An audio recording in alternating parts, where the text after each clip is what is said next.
Top of the morning, y'all. You already know what it is. Zaire here giving y'all this news.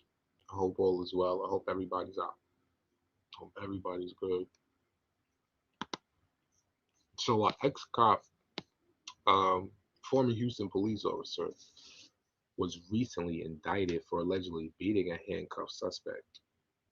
In addition to telling his partner, shoot the defenseless man. Scary. Lucas Vieira found himself in police custody stemming from charges received due to his assault as an officer on Aundre Howard. And this was back in 2019 when Howard tried fleeing on foot after initially being apprehended.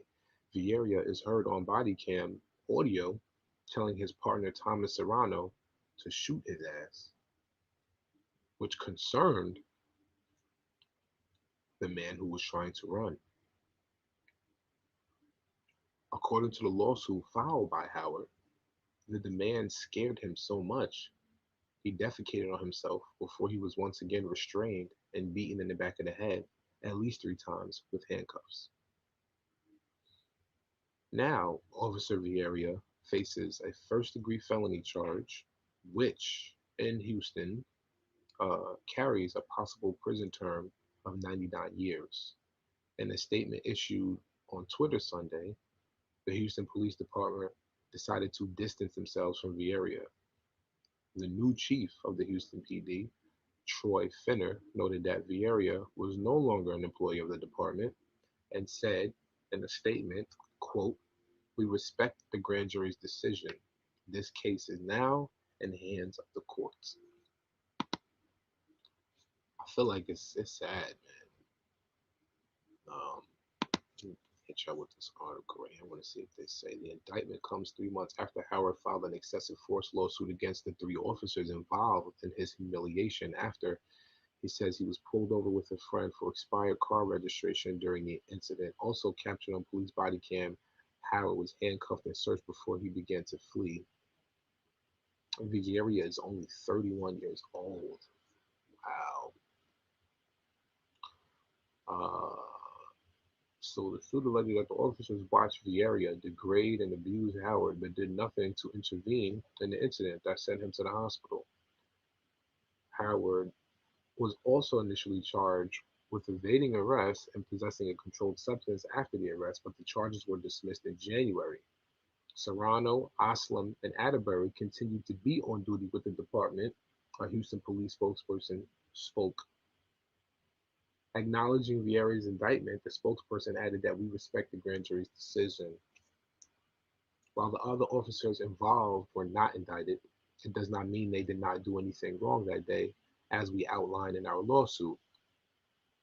Howard's arrest came before a protest wave over systematic racism in American policing, but the charges against Vieira book end a series of sometimes fatal traffic stops involving unarmed people of color that garnered national attention.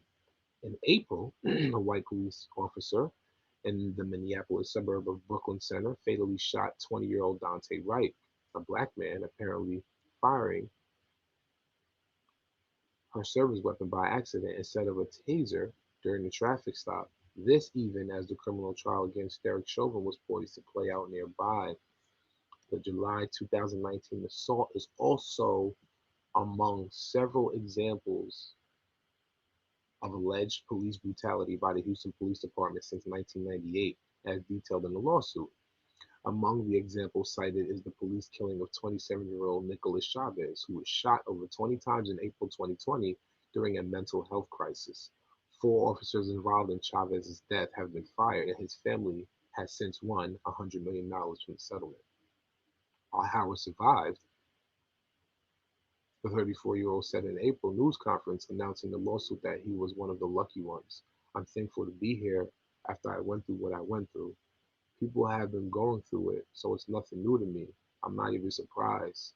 The sentiment is grim considering the allegations of humiliation and abuse lodged against Vieira and his colleagues in Howard's lawsuit." According to Howard, the traffic stop got ugly quickly after Vieira commanded him to get out of the car and immediately put him in handcuffs while Serrano searching for weapons. While Serrano was about to put on rubber gloves for a body cavity search, a still handcuffed Mr. Howard runs from the scene and was easily caught within a block by Officer Serrano.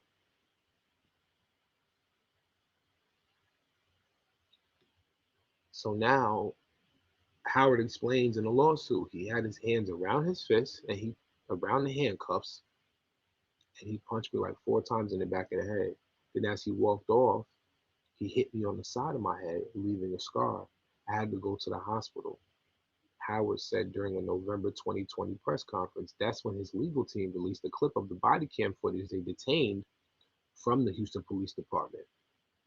In the clip, Howard can also be heard pleading with the police to stop smashing his head with handcuffs, yelling, "All right, you got it, bro. You got it, bro. I was scared. I didn't know what was going to happen." Wow. Wow. Wow. Wow. Mm-mm-mm. That's crazy. Well, as always, like I tell y'all, man, stay safe, stay real, stay true. You follow me, I follow you, man. Love, life, and loyalty. I'll let y'all in a few. Some more news. Peace.